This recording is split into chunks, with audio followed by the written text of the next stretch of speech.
Pemirsa, sementara itu Dewan Keamanan PBB telah menyetujui pengerahan pasukan perdamaian ke Gaza seperti yang diusulkan oleh Amerika Serikat.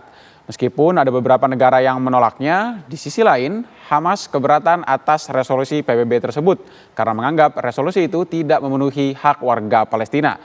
Bagaimana hasil resolusi PBB ini? Akankah bisa menciptakan perdamaian di Gaza Palestina atau malah sebaliknya membuat situasi di Gaza semakin memanas? Untuk mengetahui hal tersebut, kita akan berbincang dengan analis Timur Tengah TV One, Irfan Maulana. Selamat pagi, Kang Irfan. Pagi. Iya, Kang Irfan. Soal Dewan Keamanan PBB nih, ada resolusi 2803 tentang penyelesaian konflik di sana. Ini apakah kita membacanya ini, apakah berarti konflik di Gaza ini akan segera selesai? Bukan jaminan segera selesai, tapi ini jaminan bahwa menuju proses penyelesaian walaupun panjang. Ini adalah langkah maju dan konsekuensi dari kesepakatan yang ditandatangani di Sharm el-Sheikh di Mesir beberapa waktu lalu tentang proses perdamaian di Gaza yang dirumuskan dalam 20 poin yang diusulkan oleh Donald Trump.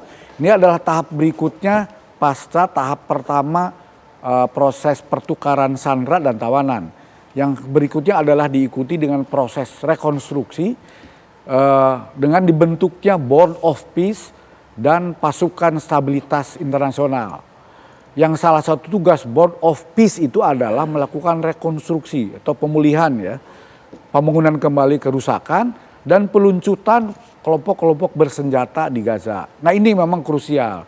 Pertama, keberadaan Board of Peace sendiri yang memang berdasarkan draft resolusi yang sudah disetujui dengan keamanan itu nanti akan dipimpin langsung oleh Donald Trump yang dengan keanggotaan dari perwakilan berbagai negara. Kemudian juga akan ada pemerintahan transisi teknokratik yang diisi oleh orang Palestina yang non-partisan, yang tidak berpihak, yang netral terhadap polarisasi politik di internal Palestina sendiri.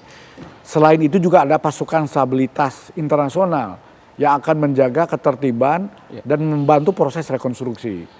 Artinya, Kang, peran Amerika Serikat ini cukup signifikan dalam resolusi ini. Dan apakah Anda melihat ada perubahan atau pergeseran posisi Amerika Serikat nih dalam posisinya di Gaza Palestina? Atau seperti apa yang terjadi? Ini posisi pergeserannya cukup signifikan dan bersejarah ya. Trump sendiri mengklaim resolusi ini bersejarah. Karena memang untuk pertama kali ada resolusi Dewan Keamanan PBB yang menyebut status negara Palestina. Ini yang pertama kali. Betul. Yang kemudian diadopsi tanpa ada veto.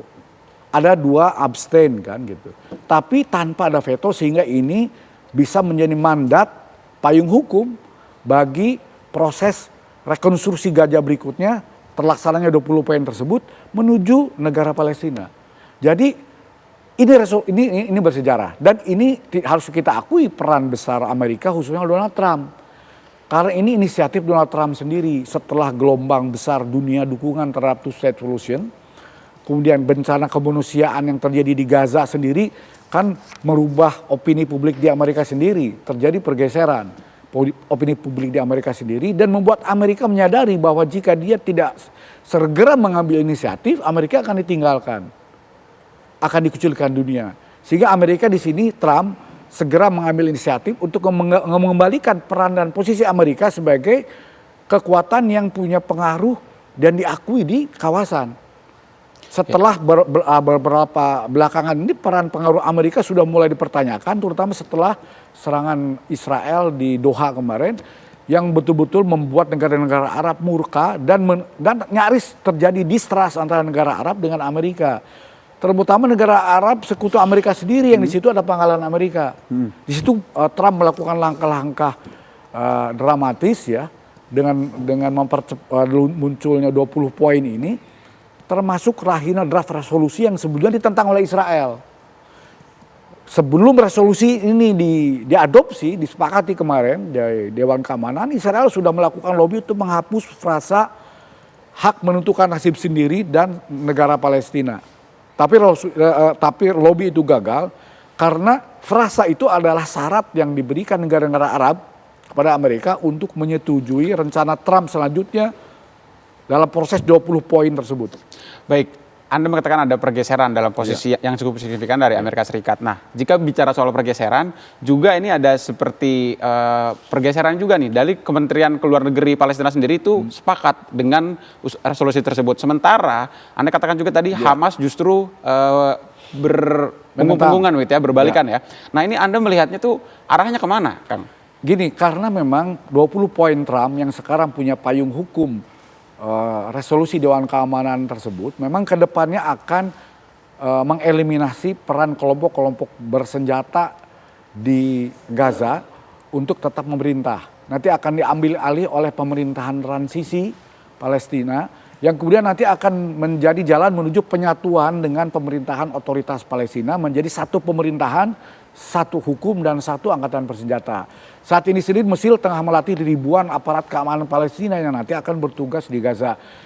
Ini yang memang berat, masih menjadi alot, sulit diterima oleh kelompok perlawanan di Gaza yang selama ini memang punya peran dalam konfrontasi langsung dengan militer Israel. Yang memang butuh ke lapangan dan sikap kenegarawanan ya demi persatuan Palestina dan Palestina yang merdeka. Ini yang memang masih menjadi resistensi gitu.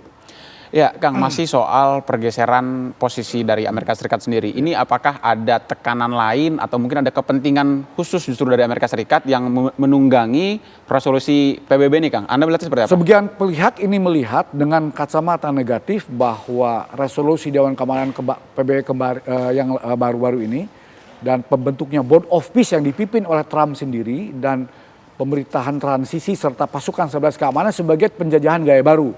Satu versi gitu. Karena di situ Amerika akan tampil lagi sebagai lead. Seolah-olah mereka melihat ini seperti the new Balfour Declaration. Nah, tapi di pihak lain ini sebaliknya dari Balfour Declaration.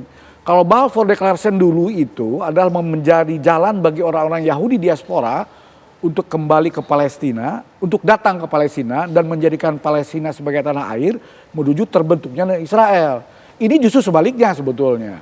Justru deklarasi atau resolusi Dewan Keamanan PBB ini justru menjadi jalan menuju Palestina menjadi sebuah negara merdeka. Terbalik sebetulnya. Terakhir, Kang, apakah kemudian resolusi ini justru akan memicu konflik yang kembali memanas di Gaza? Sedikit aja. Bisa kalau milisi bersenjata di Gaza menolak melucuti dan Israel menolak terbentuknya pemerintahan transisi Palestina dan penyatuan Gaza dan Tepi Barat. Sehingga memang salah satu langkah cepat yang harus dilakukan oleh Board of Peace itu adalah memang segera terjadi proses peralihan dari pemerintahan Hamas kepada pemerintahan teknokratik Palestina. Dan segera terjadi pergantian pemerintahan di Israel sendiri yang saat ini dikuasai kelompok sayap kanan yang menolak perdamaian dan berideologi Israel Raya. Dua hal itu krusial. Jika itu berjalan beriringan, terjadi transisi di Gaza kepada pemerintahan teknokratik dan terjadi pergantian pemerintahan sayap kanan garis keras Israel Raya di Israel sendiri, maka proses perdamaian akan berjalan mulus. Baik, artinya benang merahnya tadi kita dapat bahwa ini adalah langkah awal yang positif, juga langkah dapat masih panjang sekali masih berproses langkahnya dan masih ada kemungkinan-kemungkinan lain nih dari resolusi PBB 2803 yang diusulkan oleh Dewan Keamanan PBB. Terima kasih Kang Irfan Maulana atas waktunya, selamat pagi dan selamat beraktivitas kembali, Kang. Selamat pagi.